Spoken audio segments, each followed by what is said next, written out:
ప్రజల లోపల నామచింతన మర్చిపోతున్నారు. And today people have forgotten to chant ఏదో God's cinema name. నామంతా చెప్పుకుంటుంటున్నారు. They are only repeating film songs. కాదు దానివల్లనే దేశం ఈ గతి పట్టిపోయింది. That is responsible for the present state of the country. ఎక్కడే గాని ఏ వ్యక్తి కానీ ఏ గొప్పవాడైనా కానీ రామకృష్ణ అని కూడా తలుచుకోవటం లేదు.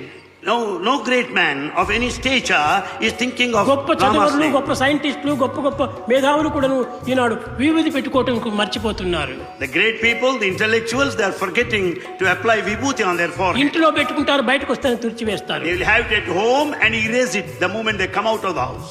ఈ విధమైనటువంటి ఫ్యాషన్ గా బయలుదేరింది. This has been the modern fashion. ఈ ఫ్యాషన్ మానవుని హతం చేస్తూ ఉంటుండాలి. And the modern fashion is responsible for the total కనుక ruin. మనం ఎవరైనా ఏమని అనుకోని Let anybody think whatsoever. ఏ విధమైనటువంటి భయపడనక్కర్లేదు. Let's not be afraid. దైవనామాన్ని చెప్పుకోవడానికి ఎందుకు భయము? Why should we be afraid to repeat God's name? కాబట్టి ప్రపంచంలో మూల వీధి వాడవాడ కూడాను రామనామాన్ని చెప్తూ రావాలి. Therefore we should chant Rama's name.